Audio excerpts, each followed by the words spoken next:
Hello, I am Brenna Whitaker, VP of HR Services for Milestone. And believe it or not, we are already approaching year end, and it is time to talk about some best practices for HR and payroll. So, first thing you're going to want to do is ensure all of your employee data is accurate. It's a great time for employees to go into the system, make sure that their legal name, address, social security number are all correct, to help reduce the risk of errors on their W-2. It's also a great time to have employees just double check some other information while they're already in there.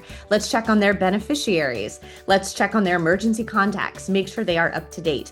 The last thing you want to do is call someone's ex-husband in the event of an emergency.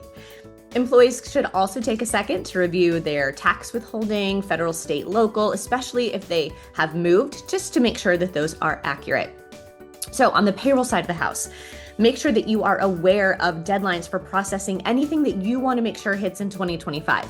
Any end of the year bonuses, commissions, make sure you are aware of those final processing deadlines with your payroll administrator.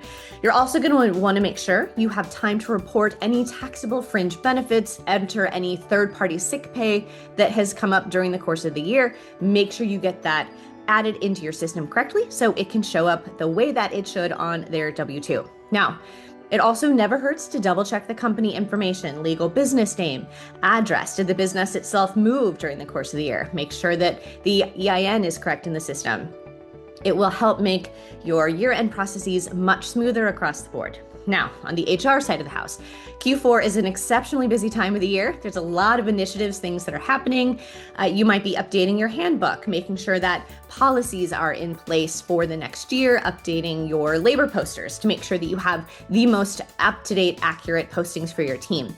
You might be in the middle of open enrollment that could require manual deduction updates in the payroll system. It also might be your annual performance review time, evaluations to submit, calibrate, action, file, promotions to potentially consider. And then on top of all of that, it is time to plan for 2026. So I love to recommend making an HR calendar. Let's figure out what those initiatives are that you want to undertake for your HR function in the next year. And let's get those things slotted into a calendar so you make sure you can set aside time and resources to get those things taken care of. You'll also be working on departmental budget, planning growth and development activities, and trying to firm up your compensation approach for the next year. It's a great time to review your salary ranges, pay bands for positions, doing some benchmarking, looking at your approach to bonus planning, compensation increases for the next year.